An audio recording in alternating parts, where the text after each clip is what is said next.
저는 이제 서울중독심리연구소 소장으로 있고요. 그 다음에 브리치, 빅토리 치유공동체 대표이기도 하고, 또 브리치 교회 지금 목회 활동을 계속 하고 있습니다.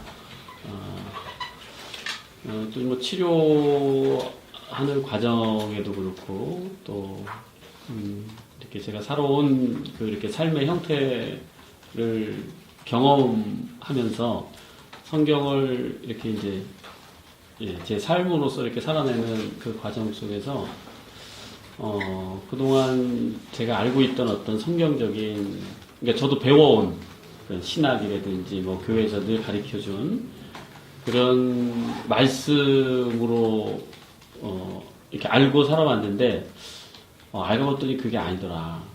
이런 거를 보게 됐어요. 경험하게 됐고 그렇게 될 수 있었던 거는 이제 뭐 늘 제 마음속에 이제 성령님이 새로운 거를 이렇게 깨닫게 하시고 알게 하시는 그 부분으로 되었는데요. 특히 인간의 그 깊은 무의식적인 그 관계성들을 보면 성경에서 많이 외치고 있는 것들을 우리가 정말 중요하게 이렇게 많이 못 받아들이고 살고 있었구나 라는 거를 조금이나마 이제 이해하게 됐고요. 오늘 나누는 것들이 그 조금 이해하고 조금 깨달아진, 또는 제가 살아온 그 삶의 그 경험들과 이렇게 믹싱이 돼서 여러분들과 함께 이제 나누긴 할 건데요. 근데 나눌 때 또 여러분들도 여기 다 이제 기독교인으로 알고 있는데요. 그동안 여러분들이 이제 경험하고 배웠던 어떤 그런 것들이 충돌이 일어날 수 있어요. 그럴 때는 뭐 편하게 얼마든지 의견을 얘기하고 또 물어보고 이럴 수 있는 자리입니다. 그래서 얼마든지 들으시면서 조금 뭐 궁금한 거나 이런 부분도 있으면 얘기하시고요. 저는 정확한 건 아닙니다만 대략 5, 6살 때 교회를 처음 나가기 시작한 것 같아요. 뭐 부모에 이끌려서 나간 것은 아니고요. 이제 옆집에 어떤 집사님이 이렇게 전도해서 그렇게 이제 나가서 막 교회 생활을 굉장히 재밌게 했어요.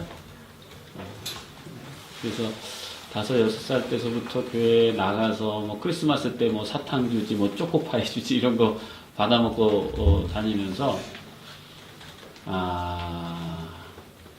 그러니까 교회 몇 살 때서부터 했을까? 5살, 6살 뭐 이 정도 됐을까요? 그때서부터 거의 교회에 살다시피 했어요. 그러니까 교회에 살다시피 한 게 무슨 말이냐면 교회에서 잠을 자요. 그러니까 정말 살다시피 교회에서 잠자고 이제 뭐 권사님, 집사님들이 오면 새벽 기도하자 쫙 막 이럴 때 저는 이제 졸리니까 잠깐 앉았다가 예배 드리다가 그리고 이제 불을 켜놓잖아요. 그러니까 자고 싶은데 불이 켜니까 못 자니까 이 의자 밑으로 들어가요. 그럼 이제 형광등이 이게 막아주잖아요. 뭐 그렇게 해서 근데 뭐 누가 뭐 가라고 한 게 아니라 저는 그냥 그 교회에 가 있는 것이 저에게는 상당히 안식처가 됐다고 할까? 놀이터? 교회 그 선생님이 참 좋고, 이래서 거기서 거의 살다시피 했어요. 매일 밤 잤나? 그러니까, 기억으로는 그래요. 매일 밤 자진 않았을 건데, 제 기억상으로는 거의 매일 밤. 그래서 교회, 우리나라 한국교회가 어떻게 가르치고 어떻게 종교생활을 하는가 아주 어렸을 때서부터 그냥 습득된 거죠. 아주 그냥 생활로. 그래서 교회 교육이 어떻게 가르친다는 거 이런 거를 어렸을 때서부터 그냥 이렇게 몸으로 습득하고 이제 살아왔는데 그 말씀들을 듣고 배우면서 지금에 와서 딱 보니까 이게 누가복음 20장에 보면은 포도원 비유가 나옵니다. 그 포도원 비유가 뭐냐면 한 주인이 포도원에다가 청지기들에게 맡겼어요. 농부들에게. 그래서 이제 그 소출을 거두려고 이렇게 하인들을 보냈더니 하인들을 계속 두들겨 패가지고 다시 보내요. 아니 니네가 번 거를 달라 이랬더니 그걸 안 주고 계속 이렇게 두 번, 세 번 이렇게 자기 하인들을 보냈는데 그 다음에 마지막에 아이고 이것들이 안 되겠다 이래가지고 주인 입장에서는 자기 아들을 보내면 저것들이 정신 차리고 그 어떤 포도원의 소출이나 이런 것들을 넘겨주겠지 하고 보냈는데 오히려 그 농부들이 저게 소유권자니까 저거를 때려 죽이면 자기네들이 이걸 가지겠다 이런 비유로 이제 드는 장면이 나와요. 근데 이제 유대 바리새인들이 자기네들한테 비유로 말씀하신 줄 알고 예수 그리스도를 죽이려 하더라. 뭐 이런 장면이 이렇게 나옵니다. 누가복음에 우리가 이번 데까지는 20장까지는 나가진 않을 건데 그 장면이 나와요. 자, 그 장면이 뭘 의미하냐면요. 생명의 말씀을 줬는데 자기의 욕심대로 사용하고 있는, 자기의 욕망대로 사용하고 있는 그 장면을 얘기하고 있는 중입니다. 그러니까 말씀이 부여됐는데 이게 이게 바리새인들의 어떤 모습이고 또는 뭐 다는 아니나 목회자들의 횡포죠. 말씀을 자기 욕망을 채우는데 형식으로 사용하지 이 말씀을 한 영혼들에게 자유함을 입히고 그 영혼을 살리게 하는데 사용하지 않아요. 그러니까 교회 부흥하는데 이 말씀을 계속 사용하는 거야. 계속 그 교회에 종속시키는데 사용하고 그리고 이거 그냥 교육 듣는 피교육자는 그것이 맞다고 생각하고 거기에 온 몸과 인생을 바쳐요. 교회를 위해서 또는 하나님을 위해서 바친다고 바치는데 이게 복음 안에 들어가 있지 않는 행위적 모습이 그 안에 들어가 있는데 우리는 배우기를 그렇게 배우다 보니까 그것이 마치 하나님을 내 삶을 드리는 것처럼 이게 착각하게 된다는 거예요. 그래서 그 비유 자체가 이 말씀이 우리한테 자유케 해야 되는데 말씀 자체가 우리를 구속시키는 형상이 일어나기 시작하고 우리가 오히려 굴레에 매이게 되고 그리고 말씀에 따른 오히려 어떤 짐, 죄책감, 정죄감 이런 형태로 말씀이 적용이 되기 시작한다는 것이죠. 그래서 뭐 우리 개인들도 마찬가지로 말씀 그대로 이렇게 풀어놔야 되는 것이지 이게 내 욕망과 나의 욕구를 채우기 위하여 이 말씀을 사용해서는 안 된다는 거예요. 근데 이제 이 바리새인과 유대 민족들이 그러고 있다는 그 비유적 설명이에요. 이 설명이. 우리 브릿지 교회에서 요한복음을 이제 쭉 성경 공부를 하면서 저도 놀란 게 있어요. 놀란 게 하다가 놀란 게 뭐냐면 여러분 유대인이라고 하는 또 바리새인이라고 하는 사람, 율법사들이라는 사람들이 어떤 사람입니까? 성경에 대해서 누구보다 더 그러니까 요즘 말로 하면은 박사들이죠. 신학 박사. 신학 박사요, 성경 박사요, 이런 사람, 요즘들로 말하면 그렇지만 그때 당시에는 더 레벨적으로 높습니다. 더 철저하게 온 삶을 바치고 성경을 연구하고 늘 연구하는 사람들이었으니까.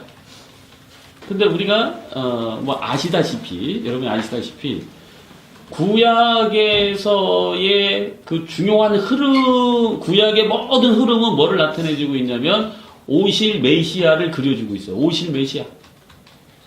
구원할 구세주가 어떻게 너희들에게 올 것인지를 나타내주고 있어요. 자, 구약은 뭐예요? 구약의 핵심 모세오경이란 말이에요. 그러면 그 구약의 전체적으로 그렇게 연구하고 그렇게 공부하고 그렇게 본인들도 메시아를 기다리고 있어. 모든 유대 민족들이 메시아를 기다리고 있는 이 갈망하고 있는 그리고 이 누가복음 요 신약 시대 역시 로마의 집권 아래 압제 아래 이제 놓여 있는 때고. 자, 그런데 가만히 보세요. 예수 그리스도가 나타났는데 무슨 일이 일어나요? 이상하지 않습니까? 굉장히 이건 놀라운 일이에요. 아니, 그렇게 연구하고 그렇게 고도했던 그 실제의 인물이 나타났는데 그들은 못 알아본다는 거예요. 그리고 부인해요. 자, 굉장히 놀라운 일이죠. 이게 부인도 그냥 예수님이 내가 하나님의 아들이라고 맨날 말로만 외친 게 아니라 이적과 표적과 기사를 계속 보여줌에도 불구하고 무슨 일이 일어납니까? 그들이 안 받아들여요. 자, 이게 인간의 모습입니다. 여러분, 이거를 우리가 간과해서는 안 돼요. 이 인간의 모습이라고 하는 이거. 왜 안 받아들이냐? 이들은 자기가 배운 그 말씀으로 자기의 권위와 자기의 권력과 자기의 욕망을 채우는데 그 끝에 있어. 자유케 하지 않아, 이걸로. 풀어주질 않아요. 복음이라고 하는, 복음은 좋은 소식을 전해주고 우리를 자유케 하는 그 성질이 있는데 참 복음을 스스로가 경험하지도 못하고 있고 그 경험하지도 못하니까 전달하려고 있지도 못하고 있고 그래서 거기에서 늘 복닥거리면서 사는데 항상 부딪힘의 현상들이 일어날 수밖에 없죠. 왜냐하면 참 복음의 어떤 자유를 맛보지 않았기 때문에. 그래서 그런 과정 속에서 이렇게 우리가 이제 어떤 이적, 기적 이런 형태로 또는 그 말씀을 성경 말씀을 우리는 마술책으로 알아. 성경책을 마술책으로 알아. 그래서 마치 자기가 기도하면 뚝딱 뭔가 이루어져야 된다는 생각을 갖고 그런 형태로서 신앙을 갖는 경우도 있고요. 성경은 마술책의 개념보다는 보물책의 개념이 더 강합니다. 그래서 제가 맨 처음에 이 말씀을 그 세미나, 성경 세미나 오픈할 때 감춰진, 숨겨진 천국의 보화 이렇게 표현했다가 너무 진부한 것 같아가지고 이렇게 말씀만으로 치유되지 않는가 이렇게 제목을 이제 바꿨는데요. 실제로 왜 이런 얘기를 하게 됐냐면 심리치료하는 사람들과 또 목회자, 신학자들과 요거를 이렇게 다르게 봐요. 이렇게 뭐 심리상담은 인본주의적인 거고 이렇게 그러니까 우리가 말씀으로 치료돼야지 하고 근데 이 말씀으로 치유된다는 느낌이 어떤 느낌으로 얘기하냐면 기도하고 말씀 보고 뭐 요런 거야. 그리고 이렇게 치료가 안 하고 상담 치료를 받으면은 넌 믿음이 없는 사람. 이렇게 얘기하는 경향들이 이렇게 밑에 깔려 있습니다. 근데 치유라고 하는 것은 이 두 개가 분리되어 있지 않아요. 그러니까 인본주의라는 게 어딨나요, 이게? 인본주의적이지 않아요. 뭐 신본주의 이거 나눌 이유가 없어요. 왜냐하면 인간 안에 신이 있고 신 안에 신이 인간을 창조한 거고 인간 안에 그 신이 있는 거고 이걸 굳이 나눌 이유가 없어요. 나눌 필요도 없고. 근데 본인들이 각자가 알고 있는 지식에 한해서 요 부분만 알고 있으니 이제 그런 일들이 이제 일어나는 것이죠. 그래서 그 성경 안에서는 기본적으로 어떤 우리가 치유에 흘러가는 메커니즘이 이미 다 담겨져 있어요. 근데 그런 부분들을 이렇게 명료하게 조명할 수 없기 때문에 그것이 단지 그냥 어떤 종교의 흐름으로만 자꾸 생각을 하게 되는 거죠. 그래서 간단한 예로 이런 겁니다. 우리가 상처를 입었다.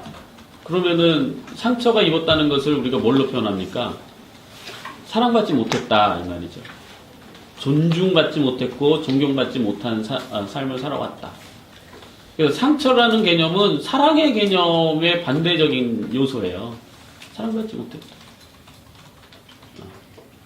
그러면 우리가 성경을 뭐라고 얘기해요? 성경을 한 단어로 얘기하면 뭐냐? 사랑이라고 얘기해요. 사랑.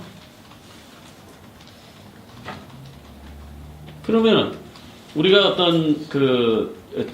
어떤 심리 상담이나 뭐 치료나 뭐 이런 것들이 무엇이냐? 라고 한다면은 인간에게 사랑을 느끼고 경험할 수 있는 방법을 좀 더 디테일하게 끄집어낸 어떤 것이지 이게 뭐 신을 부정한다거나 이런 개념이 아님에도 불구하고 본인들이 알고 있는 지식과 경험들을 이렇게 우월하게 만들기 위한 하나의 작업으로 이걸 다른 것은 평가절하하고 이렇게 버려버리는 경우들이 있는데 다 신 아래 또 하나님 우리에게 얘기해 주신 그 말씀 안에 다 있는 내용들이에요. 그래서 오늘 이제 주체가 자기사랑 학교예요. 자기사랑 학교.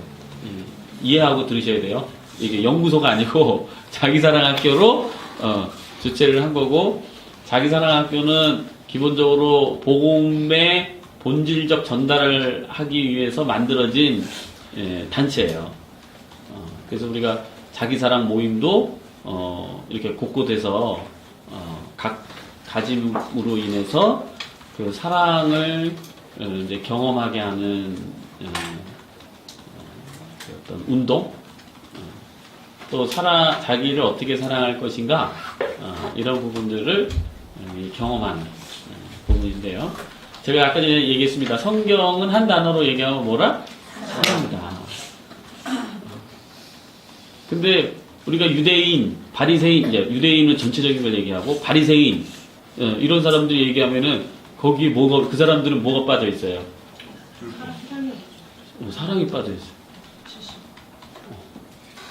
지식만 엄청나지 사랑이 빠져 있어.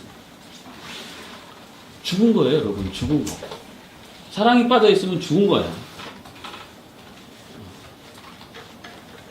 근데 우리는 말로만 사랑 막 얘기하지, 실제로 사랑적 관계나 신앙이 사랑으로 이루어지는 어떤 형태로 취하는 경우들이 그렇게 많지 않습니다.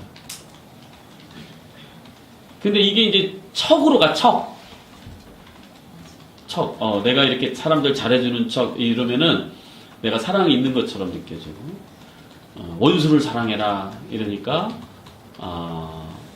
막 나는 내 부모한테 엄청 학대를 받았는데 내 그 부모를 어떻게 사랑하냐 이래서 막 여기서 부글부글거리고.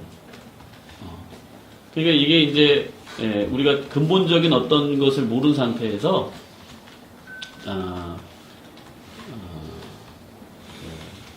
이런 부분들을 적용하려고 하다 보니까 생기는 문제점들이에요. 그러니까 원수를 사랑하지 못하진 않으나 나중에 가서는, 지금은 자기가 사랑할 수 있는 힘도 없는데도 그걸 사랑하려고 덤벼들어. 이 행위는 뭘까요? 그러니까 예를 들어서 이런 거예요. 내가 원수를 사랑한다는 것은 내 안에 엄청난 파워가 있어야 돼요. 내면에 엄청난 파워가 있어야 되는데, 교회에서 계속 원수를 사랑하라 이렇게 가르침만 받아가지고, 실제로 나는 예를 들어서 우리가 교회 안에서 내가 사랑을 입었다고 하는 경험은 없는데, 배우기만 뒷딱 배워가지고 그걸 행해야 되는 당위성은 갖고 있고, 근데 실제로는 자기는 못하고. 자, 이러니까 무슨 현상이 일어나요? 질책하고 자기 죄책감이 일어나죠. 그러니까 여기서 지금 뭐가 빠진 겁니까, 그러면?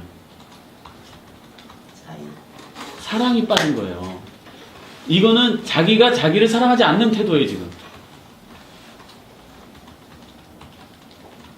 여러분, 핵심입니다, 이게요.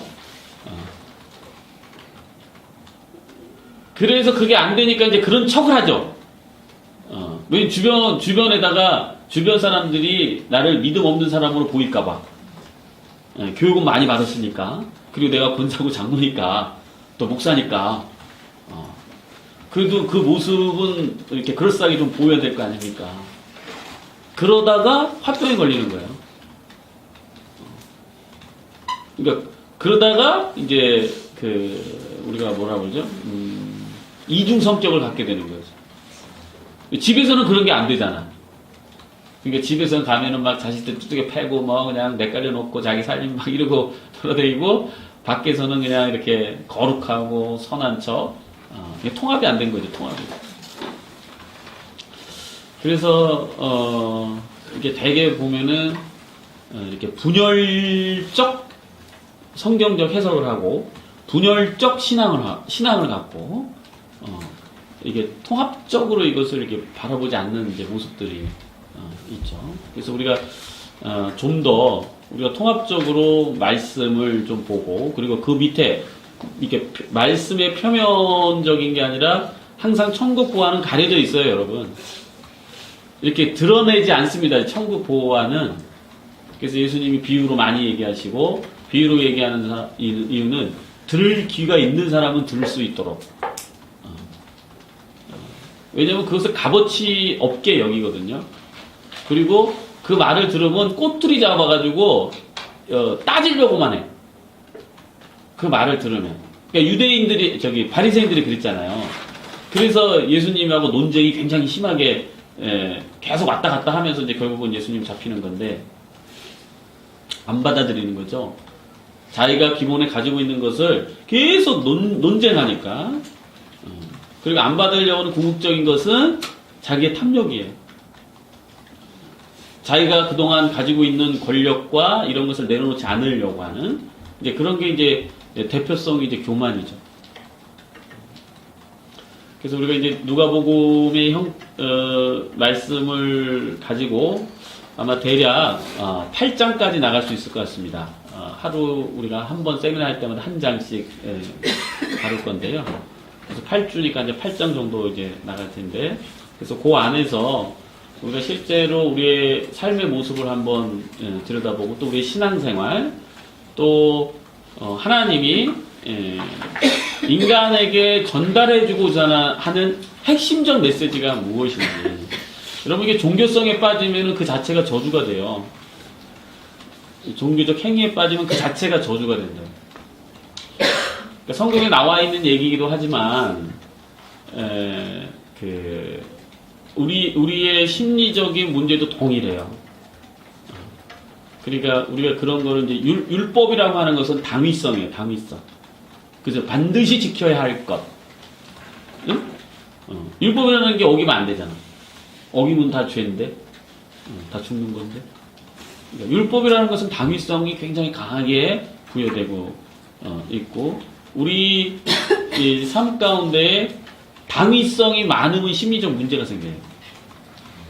당위성이 많을수록. 그러니까 율법을 많이 가지고 있을수록, 그러니까 이 말은 율법이 쓸데없다의 개념은 아니에요.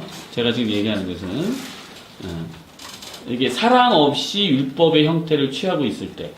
그러니까 예수님은, 사랑으로 율법을 완성시키러 온 거예요. 그러니까 사랑으로 율법을 잘 지킬 수 있게 해주는. 그러니까 율법을 지키는데 어려움 없게 해주는 형태로 전환을 일으키는 건데, 우리가 이거 없이, 그냥 그게 없이 그냥 당위성, 이건 해야 돼! 하지 않으면 안 돼! 이런 형태가 우리 심리적 문제를 일으킨다. 제가 이제 어떤 분한테 이제 이런 얘기 했어요. 아들이 교회를 안 다닌다. 자, 권사 어머니로서는 어떻게 해야 되냐. 그래서 이 어머니는 아들을 이제 막 이렇게 돈도 주고 아니면 안 간다면 또 막 혼내고 너 이 자식아 막 이러면서 압박하고 이래가지고 막 교회를 나가게 만들었어요. 자, 이게 당위성이야. 교회 안 가면 안 돼. 안식일을 지켜야 돼. 이래서 안식일을 안 지키는 이 엄마는 당위성을 갖고 밀어붙인 거고, 자식은 부모가 그냥 억지로 밀어붙이니까 자기의 모든 것들을 포기하고 이제 나갔어. 자, 그러면 우리는 대개 이렇습니다. 대개 잘했다고. 어릴 때부터 이렇게 교육시켜야 된다고. 그게 이렇게 선한 것이다라고 보통 가리키기도 하고 우리가 알고 있기도 해요. 그렇게 해가지고 알코올 중독이 되는 자식들도 저는 많이 봤고, 그렇게 교회는 잘 나갔는데 결국 알코올 중독자가 돼 있어요. 그리고 여전히 결혼하고 아들, 딸, 자식 낳는데도 니네 교회 가니 안 가니 항상 이 장로님과 권사님은 물어봐. 여러분, 이게 죽은 신앙입니다. 지금 제가 얘기하는 거. 여기에는 사랑이 없어요. 근데 부모 입장에서는 자식을 사랑해서 이렇게 했다고 그럴 거예요. 근데 본질상 자식을 사랑하는 마음은 없습니다. 이게 지금 우리의 신앙생활의 정체적 병폐입니다. 핵심을 놓쳐요, 핵심. 거기서 사랑한다면 자식이 가기 싫은 마음을 살펴줄 것이고, 존중해 줄 것이고, 이런 과정이 있어야 되는데 전혀 그런 과정이 빠졌어요. 그리고 당위성, 너는 안식일을 지켜야 돼! 라고 하는 당위성을 갖고, 자, 바리새인과 예수님하고 첫 번째 부딪힌 사건이 뭐예요? 그거 아니에요? 안식일을 너 어겼냐, 왜? 예수님이 사랑하는 마음으로 지금 그 행위하는 것을 보지 못하고, 그냥, 그 당위성, 율법에 맞춰서 잘잘못을 따지고 있는 그들의 그 마음. 이것이, 우리를 죽게 만들어요. 우리의 심령을. 그래서 예수님이 오시면서 완전히 이게 전환을 시켜버린 거예요. 이게 방향이 다릅니다. 방향이. 그래서 우리의 실제 삶도 그런 복음을 받아들이고 우리의 삶이 자유케 돼야 되는데, 복음은 받아들였고 처음에 받아들여서 기분은 좋은데 이게 갈수록 내 삶의 변화는 안 생기고 부딪힘의 현상들이 계속 일어날 수 있는 거죠. 그래서 누가복음을 제가 택하면서, 이 누가복음은 헬라인들의 향해서 쓰여진 복음이라고 그래요. 그것도 이제 좀 이렇게 중상층 정도의 사람들에게 적어놓은 메시지인데, 우리가 뭐 신학적으로 이게 몇 년도에 이게 쓰여졌고 이렇게 구체적으로 따지고 들어가지는 않습니다. 이것은 우리가 이제 말씀의 핵심, 그리고 이 말씀에서 흐르는 어떤 것, 그리고 우리의 실제 삶과 또 우리가 가지고 있는 우리의 어떤 아픔들을 어떻게 해결할 것인가라고 하는 어떤 제시된 부분들을 포커싱을 맞춰서 이제 할 건데요. 그래서 말씀을 이렇게 한번 보면서 쭉 읽어보면서 가보겠습니다. 자, 우리 중에 이루어진 사실에 대하여 처음부터 목격자와 말씀에 일꾼된 자들이 전하여 준 그대로 내력을 저술하려고 붓을 든 사람은 많은지라. 그 모든 일을 근원부터 자세히 미루어 살핀 나도 데오빌라 각하에게, 이게 이제 그런 의미예요. 데오빌라 각하에게 차례대로 써보내는 것이 좋은 줄 알았노니 이는 각하가 알고 있는 바를 더 확실하게 하려미로다. 이제 그런 이 사람들에게 이 메시지를 전달하려고 하는 그런 이제 목적이 있죠. 그리고 이제 이 누가는 의사였어요. 그 당시에. 그래서 좀 더 관찰적이고 객관적인 형태를 띌 수 있죠. 자, 5절 보니까 유대왕 헤롯 때에 이렇게 있어요. 유다왕 그 헤롯 때에 아비야 반열 제사장 한 사람이 있었지. 이 헤롯 때 이게 아주 이렇게 이 시대가 되게 사악한 시대였어요. 그래서 뭐 이 헤롯 왕이 뭐 그 자기 친척들도 막 죽여버리고 막 이런 진짜 무시무시하고 정의는 사라지고 어떤 권력만 남용되고 타락, 정죄 이런 것들이 굉장히 심한 시대였죠. 그래서 뭐 이 시대 때 어떻게 해요? 죄를 지면은요 그냥 그 자리에서 돌로 쳐 죽여도 돼. 그러니까 정죄가 심한 이 시대였다고. 그래서 뭐 이렇게 가늠한 여인이 예수님 앞에 딱 내려놓고 사람들이 막 다 돌을 들잖아요. 아니 무슨 재판도 받지도 않았는데. 그리고 이게 얼마나 심각한 무서운 시대입니까? 그래서 가늠한 여인 끌어가지고 막 돌로 쳐 죽이는 합법적, 그게 합법이에요, 합법. 지금은 큰일 나죠. 우리가 누구 잘못했다고 우리가 때리면 때린 사람도 잡혀가. 지금은 그런데 하여간 이 시대는 그런 시대였어요. 이게 이제 반열의 제사 한 사람이 있었으니 이름은 사가랴요. 그의 아내는 아론의 자손이니 이름은 엘리사벳이라. 그러니까 지금 사가랴와 아내가 이제 엘리사벳. 사가랴가 이제 제사장이에요. 이제 제사장은 굉장히 높은 위치에 있는 사람이죠. 자, 그 사람이 이 두 사람이 하나님 앞에 의인이니 이렇게 써 있어요. 의인. 우리는 의인 되기 좋아하죠, 여러분. 의인. 그래서 막 의인 되려고 엄청난 노력해 사람들이. 그래서 저는 의인 되지 말라고 막 얘기를 하는데 사람들이 의인 되려고 엄청 노력하는데 여기서 이제 다른 의미로서 해석해 볼게요. 이 성경에 이렇게 써 있어요. 그 사람들이 하나님 앞에 의인이다 이렇게 말하면서 조건을 달았어요. 무슨 조건이냐면 주의 모든 계명과 규례대로 흠이 없이 행하다. 그러니까 이 시대 그 시대의 그 어떤 율법적인 모습들, 행동들 이런 게 있었겠죠. 그러니까 그것을 잘 지켜 나가고 있는 사람들이에요. 그것을. 그러면 이 시대에도 그렇게 지키는 사람들이 있죠. 아직까지도 랍비들. 그러니까 시대가 바뀌었는데 아직도 그러고 있는 거예요. 근데 이 시대의 의인이라고 이렇게 예수 그리스도가 이렇게 오신 후로부터 완전히 바뀝니다. 쫙 그 놀라운 사건은 성막의 휘장이 찢어진다는 거죠. 그것은 그 의미는 하나님이 어디 한 곳에 계시지 않는다라는 의미를 얘기해요. 그리고 하나님이 다 어디에 머무르세요 이제? 내 마음은. 그러니까 우리는 신전이에요. 우리 자체가. 이게 어마어마하게 놀라운 일입니다 지금. 이 성막이라는 것이 어떤 곳이냐면 신이 신이 거하는 곳이기 때문에 이 제사장들이 여기에 이렇게 함부로 못 들어가요. 그리고 거기 들어갈 때는 항상 몸에다가 밧줄을 메고 가요. 밧줄을. 왜 밧줄을 매냐?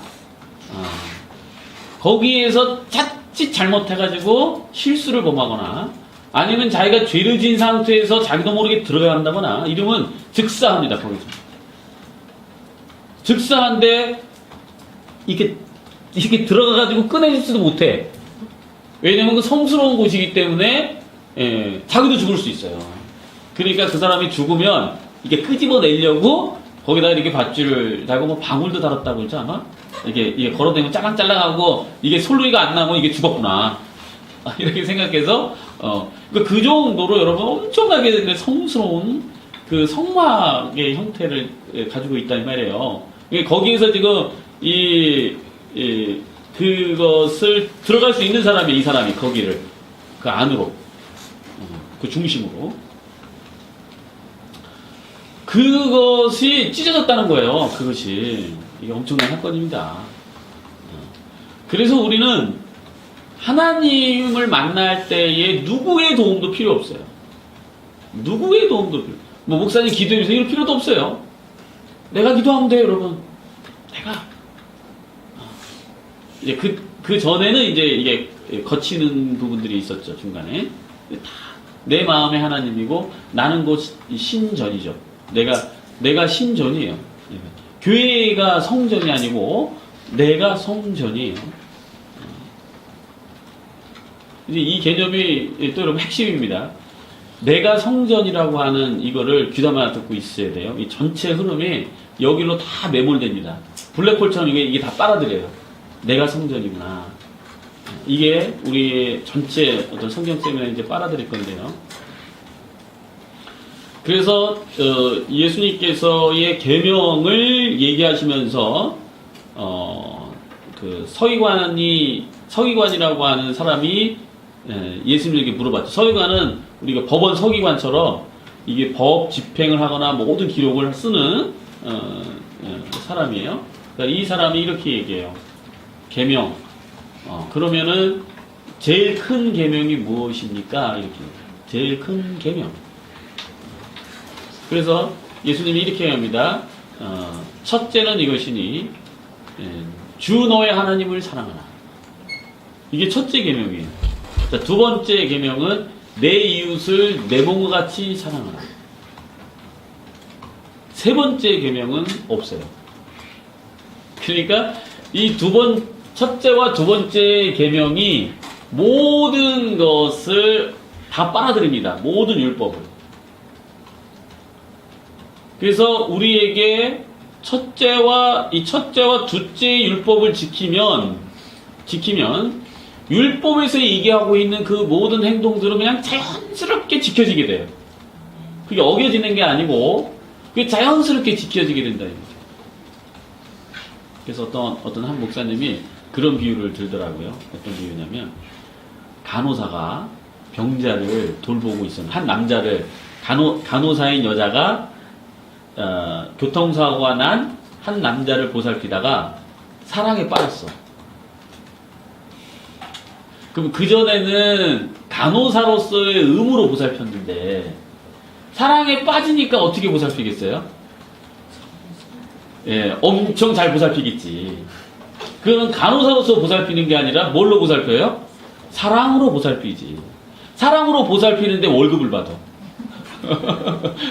돈을 안 줘도 보살필 판인데. 자, 그러니까 사랑하면은 보살피지 않는 게 아니라 자기 이 사람은 그 할 의무가 있어. 그런데 사랑으로 하니까 이게 의무가 되지가 않아. 사랑으로 더 해주고 싶고 그 보살피고 일하는 그것이 행복한 거야. 이걸 얘기하는 거야. 그러니까 바뀐 거야. 완전히 바뀐 거예요. 그러니까 사랑의 형태로 우리가 모든 것을 끌어가야 된다. 이 개념 속에서 얘기가 되어진 거예요. 그러면 이제 여기서 이제 우리가 중요하게 우리 스스로에게 이제 질문할 게 있어요. 주 너의 하나님을 사랑하라. 이 첫째 계명인데. 그러면 주 너의 하나님을 사랑하는 것이 무엇이냐? 이게 좀 명확해야 되겠죠. 자, 이제 교육받지 않은 분들만 얘기하세요. 교육받으신 분들은 다 아는 내용이니까, 주 너의 하나님을 사랑하라. 그러면, 이게 제일 중요한 계명인데, 어떻게 해야지 하나님을 사랑하는 겁니까?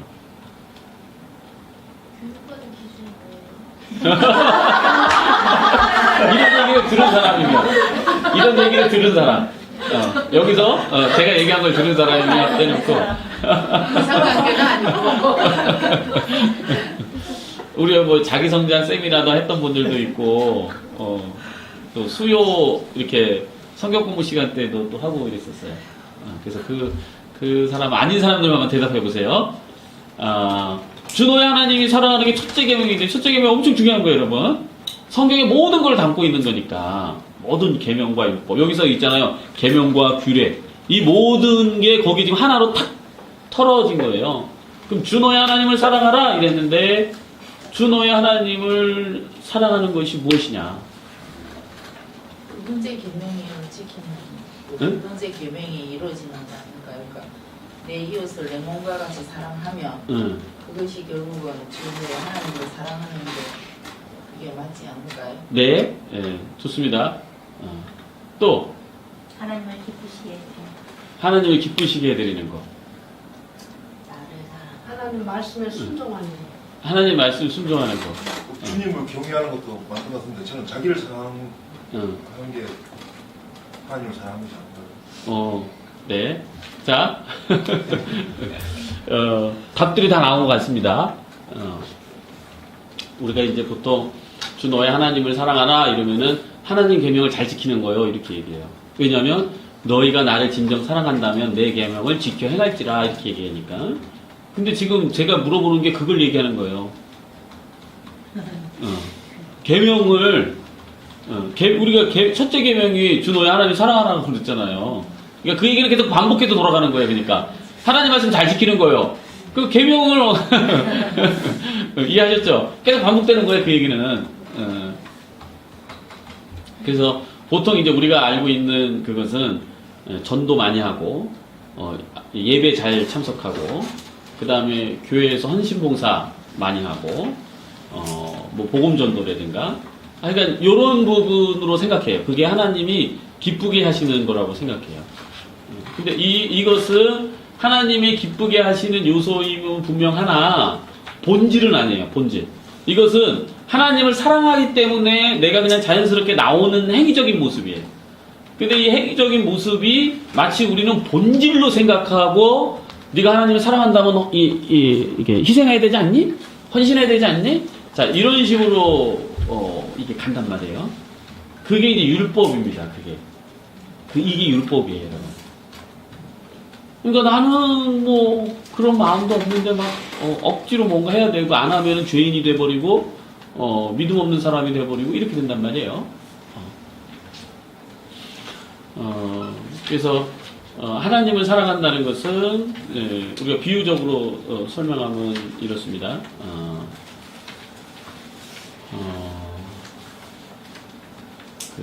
건강한 부모가 가장 행복한 때가 언제일까요?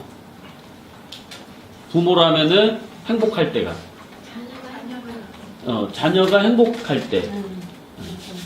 그러면 우리가 그 연인의 관계를 맺을 때 이렇게 서로 사랑하게 되면 연인들은 뭘 합니까? 맞나요? 만나죠. 네, 만나. 그냥 만나기만 한가요? 연인을 행복하게 해줘요. 연인을 행복하게 해주기 위해서 뭘 해주죠? 네. 뭘 해줘요? 이벤트. 네. 예, 이벤트. 맞아. 이벤트 안 해주면 막 화나죠. 우리 여성들은.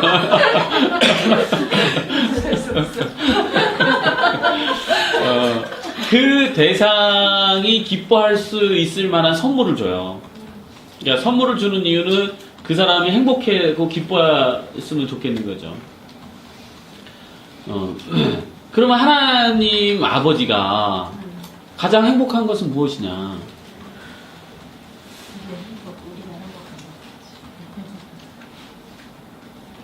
무엇일까요? 내가 행복한 거. 자녀가 행복한 것. 하나님이 가장 기뻐하는 것은 자녀가 행복한 것을 원해요. 그 행복함을 보고 막 기뻐해요. 이게 제가 아버지가 돼 보니까 이걸 알겠더라고요. 아마 제가 아버지가 안 됐으면 이거 못 깨달았을 거예요. 애가 막 징징거리면 엄청 힘들어요. 막 힘들다고 막 징징거리고 또 어디 아프다고 징징거리면 힘든데 애가 막 기뻐서 즐거워하고 막 이런 모습 보면요 너무 편하고 행복하고 기뻐요. 자녀는 이게 제가 꼭 그 아버지가 돼서 깨달은 것도 있지만 우리가 심리적으로 상처받으면 이런 그 역동에 걸립니다. 이런 역동에. 부모한테 상처받으면요 내가 성공을 안 해버려요. 부모 골탕 먹으라고. 나를 죽여버려요. 내 자신. 그래서 많은 중독자들이 이런 메커니즘 속에 들어가 있어요. 절대 자기가 잘 되거나 잘 나가거나 성공하는 방식의 선택을 하지 않는다는 거예요.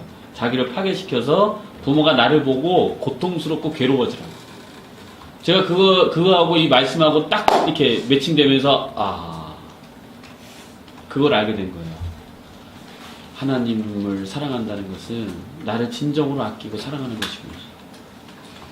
나의 이 모습을 보고 하나님이 얼마나 기뻐하시겠는가. 그래서 뭐라고 나와요? 항상 기뻐하라. 시중하고 기도하라. 범사에 감사하라. 이것은 하나님이 너희에게 향하신 뜻이니라. 항상 기뻐하고 감사하는 그 생활에서 내가 기쁘고 감사하니까, 야, 너 하나님 믿어봐. 너 그런 거 좀 문제가 해결될 수도 있어. 이러고 자연스럽게 전달하는 게 복음이요. 내가 그 하나님의 그 기쁨과 즐거움을 누리고 만난 그곳이 교회 공동체라면 그 교회 공동체에 내가 뭔가 잘해주고 싶고, 헌신하고 싶고, 이것이, 곧 그런 어떤, 교회 안에서의 한정된다면, 되는 것이고, 그런 것들이 헌신의 어떤 기초의 초석이 되는 것이고, 또 직장 안에서도 내가 다른 사람들에게 뭔가를 섬길 수 있고, 왜냐면 사랑을 받았으니까. 내가 충만하니까 나누게 돼 있어요. 우리는 뭔가 받으면 나누게 돼 있는 게 인간의 기본의 흐름이에요. 그러니까 다른 사람에게 사랑을 주고 내가 또 용서해 줄 수도 있고 이러니까 어떻게 돼요? 크리스찬으로서 본이 돼요. 그냥 자연스럽게. 또 이렇게 행동하니까 무슨 일이 나요? 사람들이 나를 좋아해요. 여러분, 성공은요 자기 능력이 딸린 것보다는 관계에 있어요. 누가 끌어줘야지 성공하는 거지. 자기가 암만 잘났어도 그 능력에 따라서 올라가도요, 이게 관계가 틀어지면은 누가 쳐가지고 내려오게 돼요. 이게 모든 게 인생에서의 승리와 성공과 축복과 행복이 모든 것이 다 여기로 블랙홀처럼 빨아들이고 있어요. 근데 우리가 신앙생활을 하는 거 보면은 이걸 놓치고 엉뚱한 것들만 엄청나게 많이 해요. 엉뚱한 것들만. 그러니까 믿는 자가 머리가 되지 못하고 늘 이렇게 평강이 있어야 되는데 늘 고통이 있고 어려움을 계속해서 만나게 되고 어려움 우리도 만날 수 있으나 그 어려움을 계속해서 만나면 안 되거든요. 뭐 살다가 만날 수 있죠. 근데 그것을 뭐 계속해서 만나. 이게 지금 우리가 길을 잘못 가고 있다는 의미예요. 길을. 하나님과 함께 한다면 형통함이라고 하는 그 길을 가게 되는 것이지 계속 어디에 구렁텅이에 빠지고 웅덩이에 빠지고 이렇게 되진 않거든요. 그래서 다시 얘기하면 이렇습니다. 계명을 지키고 있으니 하나님은 성경에서 이 사람들을 의인이다 이렇게 표현해요. 자, 그러면 이 시대의 계명은 뭐예요? 율법. 지금 이게 이 은혜 시대의 사랑이지. 그러니까 율법을 잘 지키는 개념의 형태, 그러니까 율법적 사고야 이게. 율법을 잘 지키는 사람이 의인이 아니고 사랑을 하고 있는 그 상태가 의인이 되는 거예요. 내가 좀 부족하고 어쩌고 저쩌고 뭐 이런 거 필요 없어요. 내가 사랑하고 있는 그 자체가 하나님 안에서 의인의 모습을 띠고 있는 것이다.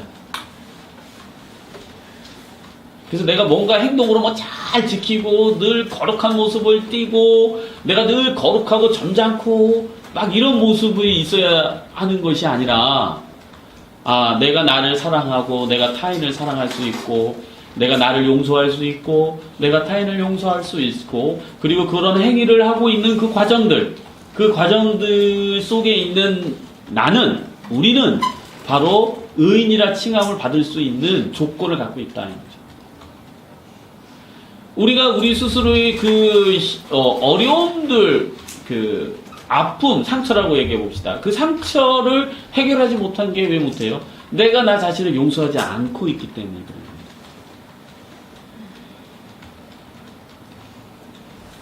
나의 어떤 부분들, 내가 받아들이기 싫고, 하여튼 열등하다고 생각하는 어떤 것들, 이런 것들을 내가 수용하거나 용서하거나, 이게 다 사랑의 어떤 행위입니다. 이걸 하지 않고 있으니까 나를 계속해서 이렇게 뭐 드라이브 건다고 그래요, 우리가. 막 끌고 간다, 어디로 막. 힘들게 만든다, 나를. 이렇게 막 당위성이 안에 막 들어가 있는 거죠. 그러니까 넌 이렇게 살면 안 돼. 넌 이렇게 살아야만 되는 거야. 그러니까 must be, have to 이런 거죠. 영어로 얘기하면 반드시 해야 돼. 이런. 그러니까 이런 게 우리 마음에는 이런 게 없어야 된다는 거야. 그게 여러분 자유한다는 거야. 자유. 진리가 너희를 자유케 한다. 이 말이 진정으로 우리 삶에서 경험되어야 되는 부분이 필요한 거죠.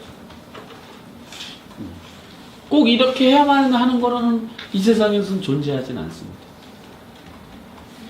우리가 이제 규례대로 윤리와 도덕들 이런 틀은 있지만 이것을 우리가 사랑이라고 하는 것에 의해서 그 질서가 유지되어야 하는 것이지 그거를 이렇게 강박적으로 지키지 않으면 안 돼 라든가 이런 형태가 우리를 너무나 힘들게 만들죠. 그리고 그렇게 지키려고 하는 형태가 우리 마음에 무엇이 없다? 사랑이 없어서요. 사랑이 없어서. 그래서 자기 사랑이라는 게 첫째 경영이구나. 결국은 나를 사랑하는 게 첫째 경영. 그래서 여기서 우리 지금 이 시대의 의인이나 우리가 칭함을 받고 싶거든. 여러분 나를 사랑하지 못하는 그 부분에 대해서 우리가 이렇게 슬피 울고 애통해하고 하나님 저를 사랑할 수가 없네요. 기도도 좀 하고 엉뚱한 기도하지 말고요. 내가 서울대 가게 해달라고 기도하지 마시고 그거는 여러분 이방 민족들이 구하는 거예요. 성경에 나오잖아요. 무엇을 입을까, 무엇을 가질까, 어떻게 살까. 기도하지 마세요. 기도할 수는 있습니다만, 기도할 수 있죠, 뭐. 그러나, 우리가 정말 핵심 안에 들어가 있으면, 그거는 그냥 자연스럽게 되어지는 겁니다, 그냥. 아니, 심는 대로 거두는 것이지, 왜 아들이 공부도 못했는데 서울대 가게 해달라고 기도하면 그 욕심 아닙니까? 공부한 만큼 들어가면 되는 거 아니에요. 자기 가지고 있는 능력대로만 살면 되는 거고. 그런 게 탐욕이고 욕심이에요. 근데 그런 거에 빠져 있어요, 우리 신앙들이.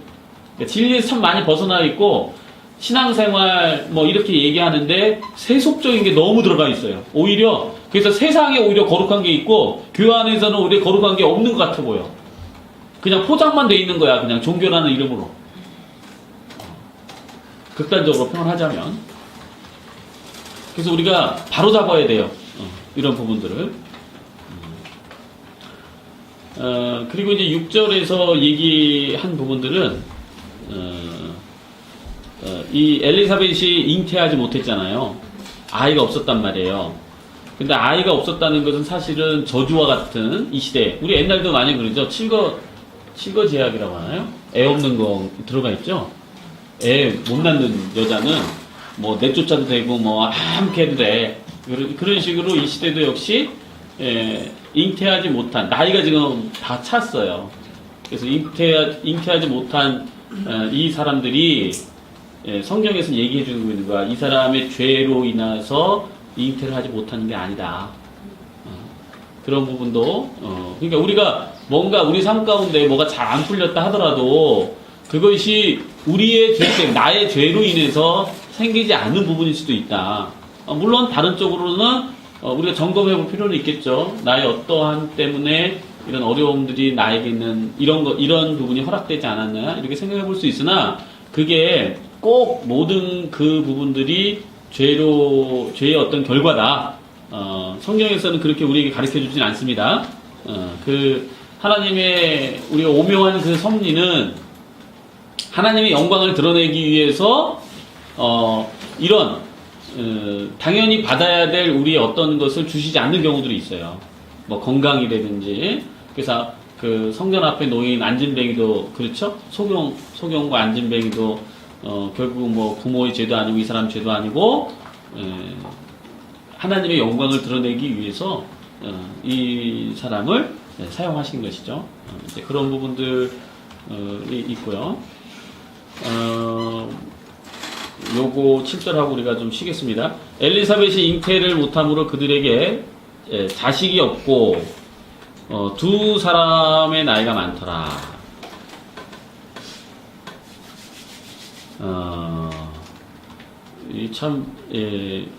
이 엘리사벳이라고 하는 여인이 어려움을 또 부끄러움을 당하고 있는 과정이죠. 역시 이 시대에 아이가 없으면 이거 이혼 사유가 충분히 될 수 있는 것이기도 하고 참 어려움을 어떤 신앙적 우리가 신앙을 살 때 이 세상에서 적용에서는 위험을 좀 그러니까 이제 이런 겁니다. 예수님도 이 땅에서 그 유대인들하고 관계 맺을 때 예수님의 그 흐름을 가만히 이렇게 우리가 쳐다보면요, 관습적으로 우리가 가지고 있는 그 요소들을 다 파괴시켜요. 그러니까 본질에 접근하다 보니까 표면을 중요하게 여기는 우리의 삶의 그 모습하고 이질감이 생기기 시작하는 거예요. 그래서 우리가 이 부분에 대해서 우리의 삶에 우리가 이질적이라고 생각하는 것을 무조건적으로 배타하면 안 됩니다. 우리가 이게 그것을 받아들일 수 있는 문을 조금 열어주는 게 좋아요. 한 10분 쉬고 다시 시작하겠습니다.